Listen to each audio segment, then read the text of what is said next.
আলাইকুম, স্বাগত জানাচ্ছি আরটিভি দুপুরের সংবাদে। আপনাদের সাথে আছি আমি সালিহা পারভিন সাথী।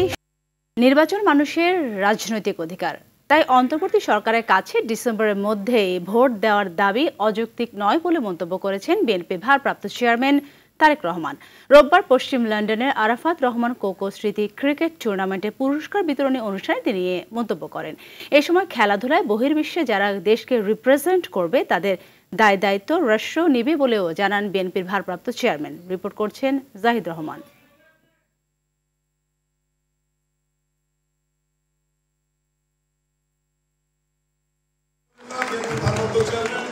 রোববার পশ্চিম লন্ডনে মিলেনিয়াম গ্লসেস্টার হোটেলে আরাফাত রহমান কোকো স্মৃতি ক্রিকেট টুর্নামেন্ট 2025-এর পুরস্কার বিতরণী অনুষ্ঠানের আয়োজন করা হয়। সেখানে প্রধান অতিথি হিসেবে যোগ দেন বিএনপির ভারপ্রাপ্ত চেয়ারম্যান তারেক রহমান। দেশের সকল বিভাগে একটি করে ক্রীড়া শিক্ষা প্রতিষ্ঠান বিকেএসপি গড়ে তোলার পাশাপাশি খেলোয়াড় তৈরিতে পাঠ্য বইয়ের সিলেবাসে পরিবর্তন আনার গুরুত্ব তুলে ধরেন তারেক রহমান। যেহেতু তারা দেশের জন্য সুনাম বয়ে নিয়ে আসবে, সেই জন্য দেশের এবং বিশেষ করে একটা সেই সময় যে সরকারটা থাকবে সেই সরকারের দায়িত্ব ওদের সব রকম দেখবে। তিনি বলেন, জনগণের গণতান্ত্রিক অধিকার ফিরিয়ে আনতে বিএনপির বহু নেতাকর্মী জীবন দিয়েছে, গুম নির্যাতনের শিকার হয়েছে। তত্ত্বাবধায়ক সরকারের কাছে ডিমান্ড করেছি ডিসেম্বরের মধ্যে নির্বাচন, দেশের মানুষ নির্বাচন চায়। এই নির্বাচনের জন্য গত 15 বছর আমরা আন্দোলন সংগ্রাম করে যে নির্বাচনের জন্য আমরা যারা বিএনপি করে এখানে আমাদের বহু নেতাকর্মী সহকর্মীকে আমরা হারিয়েছি, গুম খুনের শিকার হয়েছে। ওকে আমাদের পেয়েছি, অনেকে আমরা পাইনি। কিন্তু কেন এই গুম হত্যার শিকার হাজারো মানুষ গুম হয়েছে, বিএনপি হয়েছে, বিএনপির বাইরে অন্য রাজনৈতিক দল হয়েছে, সাধারণ মানুষ হয়েছে, সাংবাদিকরা হয়েছে। কেন হয়েছে? সেটি হচ্ছে রাজনৈতিক অধিকার, মানুষের রাজনৈতিক অধিকার প্রতিষ্ঠার জন্য। বিভিন্ন বিষয়ে মতপার্থক্য থাকলেও দেশকে আন্তর্জাতিকভাবে এগিয়ে নিতে সবাইকে একসাথে কাজ করার আহ্বান জানান বিএনপির ভারপ্রাপ্ত চেয়ারম্যান। ইন্টারন্যাশনাল এরিনাতে যারা দেশকে রিপ্রেজেন্ট করবে তাদের সকল দায়িত্ব রাষ্ট্র নেবে। খেলাধুলায় ছোট ভাই আরাফাত রহমান কোকোর অবদানের কথা তুলে ধরে তারেক রহমান বলেন, খেলাধুলার মান উন্নয়নে সব ধরনের পদক্ষেপ নেওয়া হবে। জাহিদ রহমান, আরটিভি। আওয়ামী লীগের সাথে কোনো আপোষ নয়, দলের মধ্যে কেউ যদি আপোষ করার চেষ্টা করে তাকে শক্ত হাতে প্রতিহত করা হবে বলে হুঁশিয়ারি দিয়েছেন বিএনপির স্থায়ী কমিটির সদস্য নজরুল ইসলাম খান। তিনি বলেন, যে দল বিএনপির উপর সবচেয়ে বেশি নির্যাতন করেছে, নেতাকর্মীদের গুম ও খুন করেছে, বিএনপি তাদের পুনর্বাসন করছে এমন দাবি ভিত্তিহীন। তিনি আরো বলেন, ফ্যাসিবাদের পতন হলেও এখনো গণতন্ত্র প্রতিষ্ঠিত হয়নি। শহীদদের স্বপ্ন বাস্তবায়ন করতে চাইলে দেশে গণতন্ত্র পুনঃপ্রতিষ্ঠিত করতে হবে। ডিসেম্বরের মধ্যে নির্বাচন অনুষ্ঠানে কোনো বাধা নেই বলে দাবি করে নজরুল ইসলাম খান বলেন, কারোর দল গোছাতে নির্বাচন বিলম্বিত করা হলে তা মেনে নেবে না জনগণ। যে আমরা নাকি আওয়ামী লীগকে পুনর্বাসন করতে চাই। আচ্ছা ভাবেন একবার, যেই দলের সরকারটা সবচেয়ে বেশি নির্যাতন করেছে বিএনপিকে, সবচেয়ে বেশি বিএনপির নেতা কর্মীকে গুম করেছে, খুন করেছে, আমরা বেঁচে থাকতে আওয়ামী লীগের সঙ্গে আপোষ কেউ করবে? এটা কি সম্ভব? এটা আরে আমরা তো নাই, অন্য কেউ করতে গেলে তাকে পর্যন্ত আমরা বাধা দেব। দেশের জনগণ থেকে রাজনৈতিক দল সবারই আগ্রহের বিষয় সংসদ নির্বাচন কবে হবে। ঐক্যমত্য কমিশনের সদস্য বদিউল আলম মজুমদারের মতে নির্বাচন প্রয়োজন, তবে তার চেয়ে জরুরি সংবিধান ও নির্বাচন ব্যবস্থার গুরুত্বপূর্ণ সংস্কার না হলে আবারও স্বৈরাচারের জন্ম হবে। প্রধান উপদেষ্টার বিশেষ সহকারী মনির হায়দার বললেন, রাষ্ট্রের মৌলিক সংস্কারের বিষয়ে বেশিরভাগ রাজনৈতিক দলের সমর্থন রয়েছে, তাই সরকারের পূর্ব ঘোষণা ডিসেম্বর থেকে 2024-26 সালের জুনের মধ্যে নির্বাচন হবে। আতিকা রহমানের রিপোর্ট।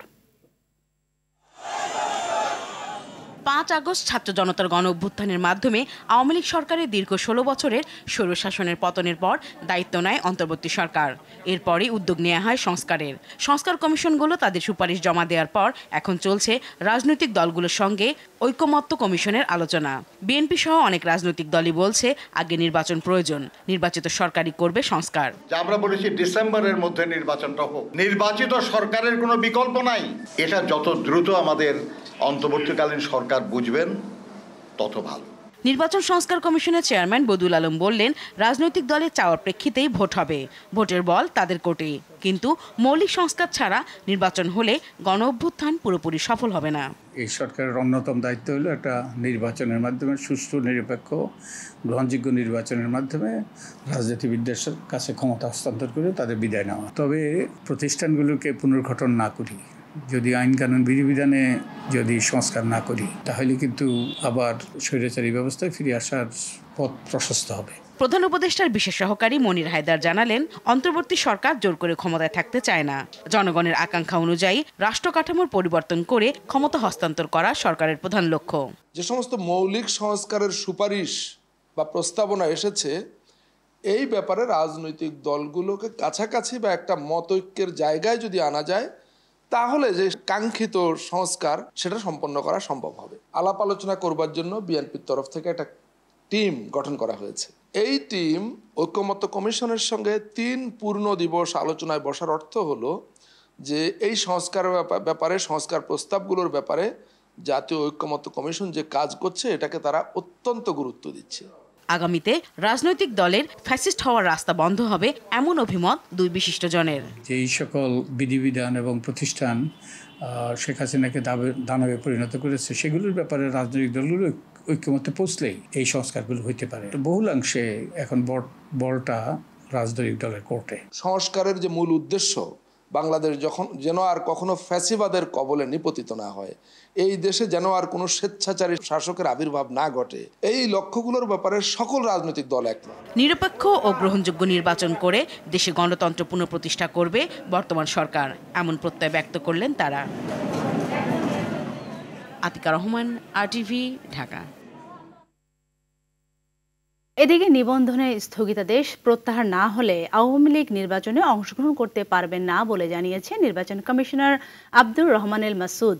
রাজশাহীতে এক অনুষ্ঠানে তিনি একথা বলেন। তিনি বলেন, সরকার আওয়ামী লীগের কার্যক্রম নিষিদ্ধ করেছে, নির্বাচন কমিশন দলটির নিবন্ধন স্থগিত করেছে। নিবন্ধনে স্থগিতাদেশ বাতিল বা প্রত্যাহার না হলে দলটির নির্বাচনে অংশগ্রহণ করার কোনো সুযোগ নেই।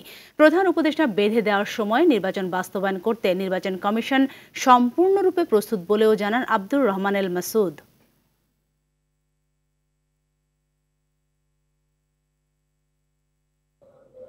আওয়ামী লীগের কার্যক্রমকে নিষিদ্ধ করেছে, কাজে সরকারের ওই আদেশের, ওই অর্ডারের ধারাবাহিকতায় শুধু আমরা তাদের পলিটিক্যাল পার্টির যে রেজিস্ট্রেশনটা, নিবন্ধনটা আমরা শুধু স্থগিত করেছি। দলের নিবন্ধন আপাতত স্থগিত আছে, আর স্থগিত থাকা অবস্থায় যদি নির্বাচন হয় তাহলে স্বাভাবিকভাবে ধরে নেওয়া যাবে যে তাদের অংশগ্রহণের সুযোগটা থাকবে না।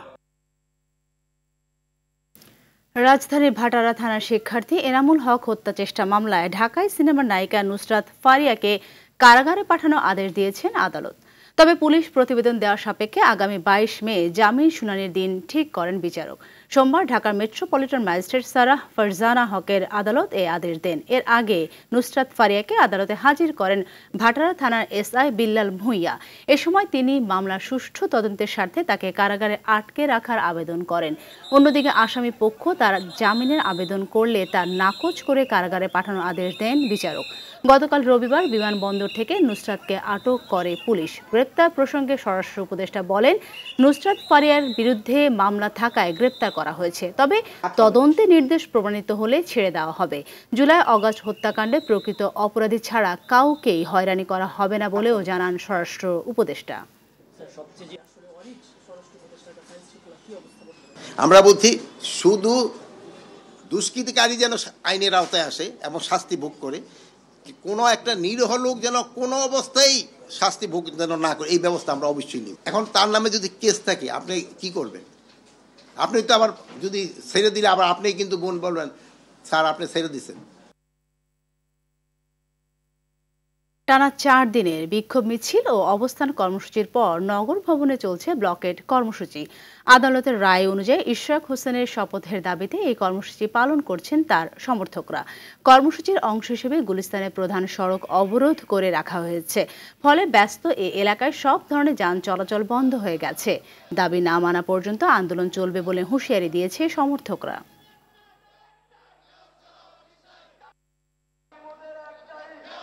এটা আমাদের মেয়রের শপথ না নেওয়া পর্যন্ত এটা অব্যাহত ধারাবাহিক চলবে, এটা এবং তীব্র থেকে তীব্রতর হবে।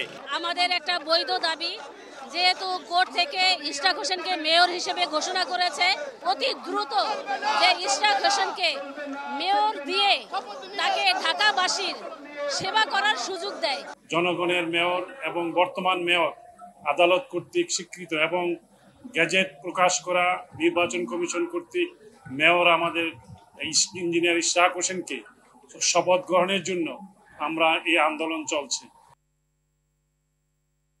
দর্শক, এই মুহূর্তে নগর ভবনের সামনে রয়েছেন আমাদের এই সহকর্মী কায়েস রাহাত, সরাসরি যুক্ত হচ্ছেন তিনি।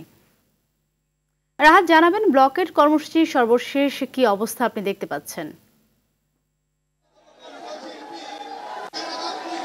ধন্যবাদ সাথী। আমার পেছনে যেমনটি দেখতে পাচ্ছেন যে এখানে ইশরাক হোসেনের সমর্থনে এসেছেন প্রচুর পরিমাণে মানুষ এবং তারা দেখা যাচ্ছে ঢাকার বিভিন্ন জায়গা থেকে কিন্তু এসেছেন।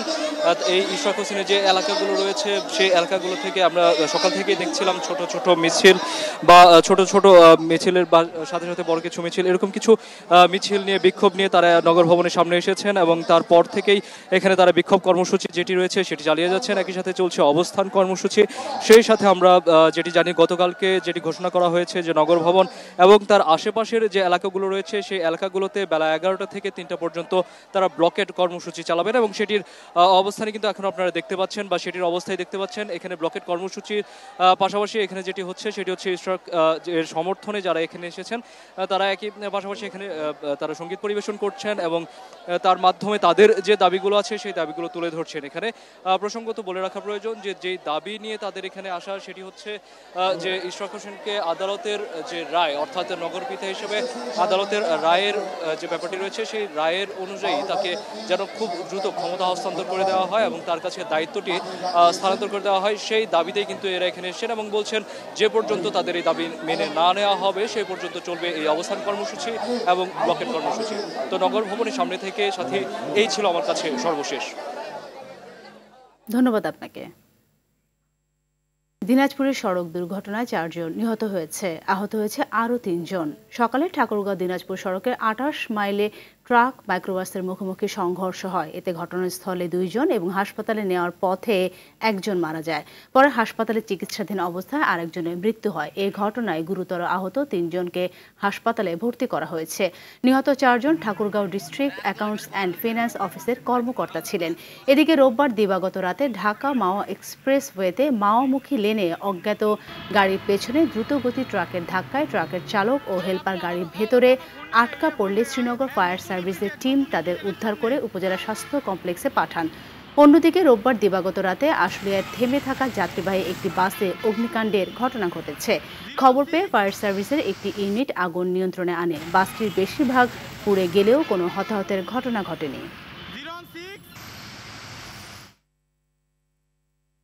বৈষম্য বিরোধী ছাত্র আন্দোলনের সময় আইনজীবীদের মারধর ও হত্যাচেষ্টা মামলায় আওয়ামী লীগপন্থী 61 আইনজীবীকে হাইকোর্টে দেওয়া জামিন স্থগিত থাকবে বলে আদেশ দিয়েছেন আপিল বিভাগ। একই সঙ্গে তাদের জামিনের বিষয়ে জারি করা রুল 2 সপ্তাহের মধ্যে নিষ্পত্তির নির্দেশ দিয়েছেন। বিচারপতি জুবায়ের রহমান চৌধুরীর নেতৃত্বাধীন আপিল বিভাগ এই আদেশ দেন। আদালতে আসামি পক্ষে শুনানি করেন আইনজীবী MK রহমান ও মোতায়ের হোসেন সাজু। রাষ্ট্রপক্ষে ছিলেন অতিরিক্ত অ্যাটর্নি জেনারেল আব্দুল জব্বার ভুইয়া।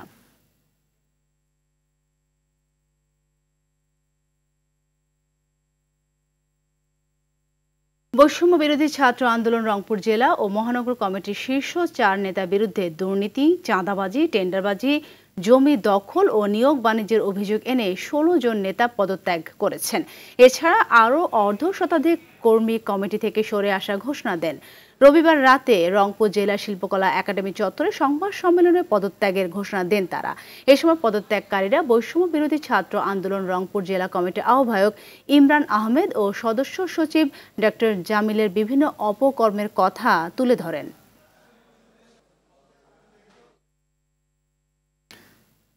স্থলপথে বাংলাদেশ থেকে তৈরি পোশাক সহ বিভিন্ন পণ্যের আমদানির ওপর ভারত নিষেধাজ্ঞা আরোপ করায় স্থবির হয়ে পড়েছে দেশের বিভিন্ন স্থলবন্দরের কার্যক্রম। ভারতের নিষেধাজ্ঞা আখাউড়া স্থলবন্দরে কিছু পণ্যের আমদানি সীমিত করায় 18 মে মাত্র 10টি ট্রাকে হিমায়িত মাছ ও ভোজ্য তেল রপ্তানি হয়েছে, যা স্বাভাবিকের তুলনায় অর্ধেকেরও কম। রপ্তানি কমে যাওয়ায় প্রতিদিন প্রায় 40 থেকে 50 লাখ টাকার ক্ষতি হবে বলে জানিয়েছেন স্থলবন্দরের ব্যবসায়ীরা। হিলি স্থলবন্দর দিয়ে বাংলাদেশ পণ্য আমদানি হলেও ভারতে রপ্তানি হচ্ছে না কোনো পণ্য। যশোরে বেনাপোল বন্দরে আটকে গেছে তৈরি পোশাকবাহী 36টি ট্রাক পণ্য। শনিবার রাতে পণ্যগুলো বন্দরে আসলে বিধিনিষেধের কারণে পণ্যের চালান ভারতে প্রবেশ করতে দেওয়া হয়নি। দর্শক, এই বিষয়ে আরো জানাতে বাংলা বান্ধা স্থলবন্দর থেকে সরাসরি যুক্ত হচ্ছেন সহকর্মী হারুন রশিদ। হারুন, জানাবেন ভারতের নিষেধাজ্ঞার জারির ফলে বাংলা বান্ধা স্থলবন্দরের রপ্তানিতে কি ধরনের প্রভাব পড়ছে?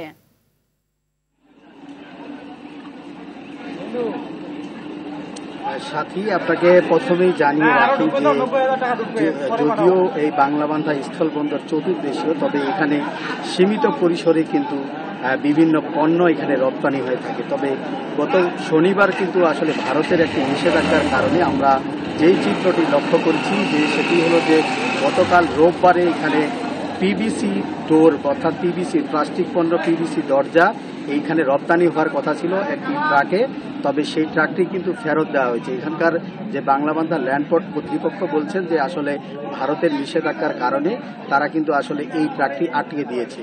আজকের চিত্রটি যদি লক্ষ্য করা যায় যে এখন পর্যন্ত এখানে ভারতে বাংলাদেশের কোনো পণ্য রপ্তানি হয়নি।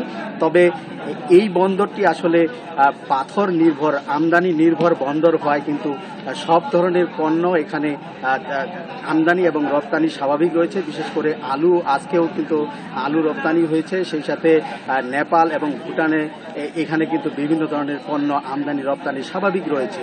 তো আমরা যে চিত্রটি লক্ষ্য করেছি যে বন্দরটির কার্যক্রম কিন্তু স্বাভাবিক রয়েছে, তবে সীমিত পরিসরে ভারতের যে পণ্যগুলো রপ্তানি হয় সেই পণ্যগুলো রপ্তানি বন্ধ।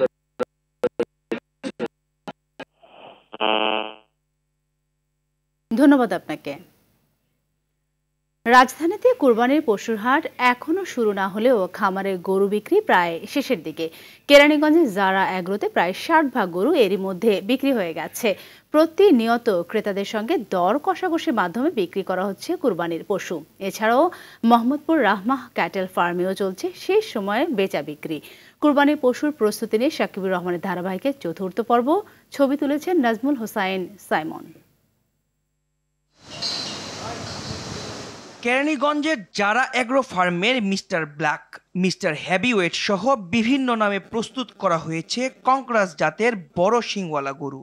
ওজন 600 থেকে 750 কেজির মধ্যে। চলছে দরদাম। সাদা রঙের বড় শিংওয়ালা এই গরুর ওজন 15 মণ। মেজাজ একটু চড়া। ক্রেতাদের এই গরু কিনতে হলে গুনতে হবে 9 লাখ টাকা। 7 লাখ থেকে শুরু করে 10-11 লাখ পর্যন্ত আমাদের কাছে কাংকরাজ আছে। খামারটিতে শাহিওয়াল, দেশি, পাকড়া, হাসা, ফ্রিজিয়ান সহ বিভিন্ন জাতের গরু প্রস্তুত করা হয়েছে এবারের কুরবানির জন্য। দাম নিয়েও খুশি ক্রেতারা। ওনাদের উপর আমার একটু স্যাটিসফ্যাকশনটা বেশি, কারণ ওনাদের গরুতে আমাদের চর্বিটা একটু কম হয়, প্রাইসটা রিজনেবল প্রাইসে পাওয়া যায়, দেখে শুনে নিজের পছন্দ মতো নেওয়া যায়। এরই মধ্যে অর্ধেকের বেশি পশু বিক্রি হয়েছে। আছে মহিষও। ক্রেতারা চাইলে রাজধানীতে নিতে পারবে ফ্রি ডেলিভারি। যত প্রকারের গরু আছে আমরা সবগুলোই রাখার চেষ্টা করছি আলহামদুলিল্লাহ। আমাদের কিছু ফ্ল্যাগ বি জাতের গরু আছে, কাংকরাজ আছে, এক্সপেন্সিভ বুল যেগুলো আছে খুব ভালো মানের খুব এবং সুন্দর জাতের গরু আছে। আর যদি প্রাইস রেট জানতে চান, আমাদের এখানে 1 লক্ষ টাকা থেকে শুরু করে 10-12 লাখ টাকা পর্যন্ত গরু আছে। মোহাম্মদপুর এলাকার রাহমা ক্যাটেল ফার্মেও চলছে ক্রেতাদের আনাগোনা। পছন্দের পশু বাছাই করে চলছে দরদাম। তবে দাম বেশি চাওয়ার অভিযোগ করছেন ক্রেতারা। কয়েকটা খামারে দেখলাম আশেপাশে গতবারের থেকে একটু বেশি দাম। বিগত বছর থেকে গরুর খাবারের দাম বেশি হলেও সাধ্যের মধ্যে আছে বলে জানান খামার মালিক। কোরবানির গরুর স্টার্টিং প্রাইস ছিল 85,000 টাকা থেকে এবং উপরে আর হাইয়েস্ট প্রাইস ছিল আমাদের 16 লাখ টাকা এবং আমরা বিক্রি করতেছি হচ্ছে দরদামের মাধ্যমে। খামারটিতে গরুর পাশাপাশি বিভিন্ন জাতের ভেড়া ও খাসিও পাওয়া যাচ্ছে। সাকিবুর রহমান, RTV, ঢাকা। এবার রাস্তার পাশে কুরবানির পশুর হাট বসতে দেওয়া হবে না বলে জানিয়েছেন স্বরাষ্ট্র উপদেষ্টা জাহাঙ্গীর আলম চৌধুরী। এছাড়া ঈদে কুরবানির পশু রাস্তায় নামানো যাবে না জানিয়ে উপদেষ্টা বলেন, পশু সরাসরি হাটে নামবে, যাতে রাস্তায় কোনো ইজারাদার প্রতিবন্ধকতা করতে না পারে। সকালে সচিবালয়ে পবিত্র ঈদুল আজহা উপলক্ষে আইনশৃঙ্খলা পরিস্থিতি সংক্রান্ত সভা শেষে তিনি একথা বলেন।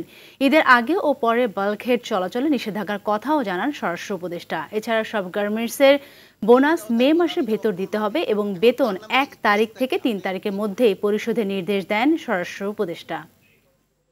গাড়িগুলি যেটা আছে গরু যে নামাবে এটা রাস্তায় নামাইতে পারবে না, হাটের ভিতরে নিয়ে নামাইতে, এবং ট্রাক বা নৌকায় যেইগুলি আসতেছে গরু আগেই তারা ওই ব্যানার দিয়ে দিতে হবে তারা কোন হাটে গিয়ে এটা নামাবে। তা না হলে অনেক সময় দেখা যায় যে ওই টানাটানি শুরু হয়ে যায়, এই হাটে নিয়ে যেতে এটা যেন না হয়, এটার জন্য বলা হয়েছে। এবং প্রতিটা হাটেই আনসার রাখতে হবে। অবৈধভাবে মাটি কাটা ও বালু উত্তোলন নিয়ন্ত্রণ করতে জেলা প্রশাসকদের 10 দফা নির্দেশনা দেওয়া হয়েছে বলে জানিয়েছেন পরিবেশ, বন ও জলবায়ু উপদেষ্টা সৈয়দা রিজওয়ানা হাসান। রাজশাহীর বড়াল নদীর উৎসবমুখ পরিদর্শন করে সাংবাদিকদের সঙ্গে তিনি কথা বলেন। এ সময় তিনি আরও বলেন, সমন্বিত পদক্ষেপে দেশের সকল নদী বাঁচাতে হবে। বড়াল নদ বাঁচাতে পুনর্খনন এবং সুইচ গেট অপসারণ করা হবে। দেশের বর্তমান প্রেক্ষাপটে সুইচ গেটের আরও প্রয়োজন নেই বলেও জানান উপদেষ্টা।